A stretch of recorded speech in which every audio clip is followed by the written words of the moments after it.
আগে থেকে মৃত্যুর পর পর্যন্ত প্রতিটি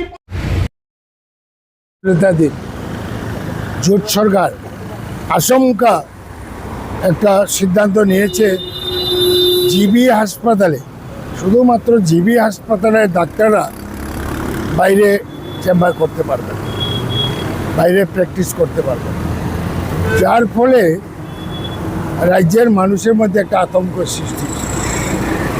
জিবিতে এরকম কোনো পরিকাঠামো নাই যে হাজার হাজার রোগীরা পরিষেবা পাবে। এমন জিবিতে মানুষের ঢল নেমেছে, চিকিৎসা ঠিকভাবে পাচ্ছে না এবং এই অচলাবস্থা সৃষ্টি হয়েছে।